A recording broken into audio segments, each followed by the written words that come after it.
இந்த chromosomes jeans அப்படிலாம் சொல்றோம் இல்லையா, அதற்கும் இந்த ஜோதிடம் ஜாதகத்திற்கும் உள்ள தொடர்பு என்ன அப்படிங்கிறது தான் பார்க்க போறோம்.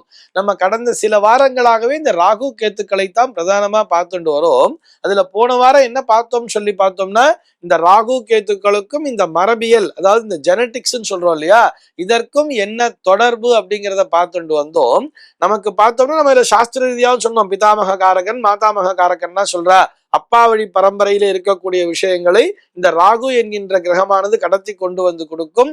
அதே போல நமக்கு அந்த அம்மா வழியில இருக்கக்கூடிய அந்த விஷயங்களை பற்றி அந்த கேது என்கின்ற மாதாமக காரகன் என்று கேதுவை சொல்லி இருப்பதால் அந்த விஷயங்களை கடத்தி கொண்டு வரும். அதாவது அவங்க உடம்புல ஏதாவது குறை இருந்தா கூட அது அப்படியே அந்த பரம்பரை வியாதிங்கிறது வர்றது இல்லையா, இதை எது கடத்தி கொண்டு வருகிறதுன்னு சொல்லி பார்த்தோம்னா இந்த ராகுவும் கேதுவும் தான்.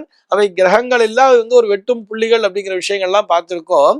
நம்ம இந்த ராகு கேத்துவிற்கும் பரம்பரைக்கும் என்ன தொடர்பு அப்படின்னு சொல்லி பார்க்கும் பொழுது, ஒருத்தருடைய ஜாதகத்துல ஒரு கால சர்ப்பம் அப்படிங்கிறது இருக்குன்னு சொன்னா, ஒரு காலசர்ப்ப தோஷமோ அல்லது காலசர்ப்ப யோகமோ ஒன்று சொல்றா இல்லையா, இதை பார்க்கும் பொழுது பெரும்பாலும் அது நம்ம ஒரு அனலைஸ் எடுத்து பார்க்கும் பொழுது அவர்களுடைய பெற்றோரில் யாரோ ஒருவருக்கு, அப்பாவுக்கோ இல்ல அம்மாவுக்கோ இந்த காலசர்ப்பம்ங்கிறது இருக்கு, அதை கொண்டுதான் இவர்களுக்கும் வந்திருக்கிறது.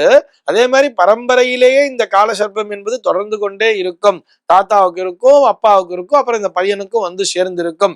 இதையும் நாம் பெரும் அளவிலே பார்க்க முடியும், ஒப்பிட்டு பார்க்க முடியும் அப்படிங்கிறதுக்காக சொல்றோம். இது போக நம்ம இந்த ராகு கேத்துங்கிறது கிரகங்களே இல்லை, வெட்டும் புள்ளிகள்னு சொல்லிட்டோம். இவர்களுக்கும் இந்த அறிவியல் ஜோதிடத்திற்கும் என்ன தொடர்பு அப்படின்னு சொல்லி பார்க்கும் பொழுது நம்ம இந்த மரபியல் அப்படிங்கிற ஒரு கனெக்ஷனுக்குள்ள வரோம் தெரியுமா. அந்த குரோமோசோம்களை பற்றி பேசுகிறோம், இந்த டிஎன்ஏ ஆர்என்ஏங்கிறதெல்லாம் பத்தி பேசுறோம்.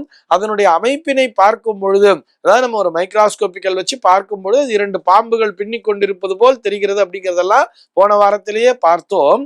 இதுல குறிப்பா அந்த ஜீன் அப்படின்னு சொல்லி வரும் பொழுது அதுல குறிப்பாக சொல்லக்கூடிய விஷயங்கள் எதை தெரியுமா பற்றி பேசுகிறார்கள். அடினைன் அப்படிங்கிற ஒரு விஷயத்த சொல்றா, அதே மாதிரி தயமின் அப்படிங்கிறத சொல்றா, கோனைன் அப்படிங்கிற ஒரு விஷயத்த சொல்றா, சைட்டோசின் அப்படிங்கிற விஷயங்களை பற்றிகள்லாம் பேசுகிறார்கள். இதற்கும் ஜோதிடத்திற்கும் தொடர்பு உண்டான்னு பார்த்தோம்னா நிச்சயமாக இருக்கிறது அப்படின்னு தான் சொல்லணும்.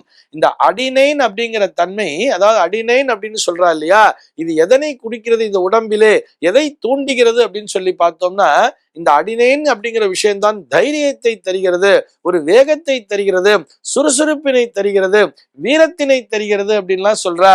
இந்த அடினைங்கிற விஷயம் தூண்டப்படும் பொழுதுதான் நம்முடைய உடம்பிலே இந்த அத்தனை விஷயங்களும் வேலை செய்கிறது என்று வரும் பொழுது இதற்குரிய கிரகமாக செவ்வாய் என்கின்ற கிரகத்தினை சொல்கிறார்கள்.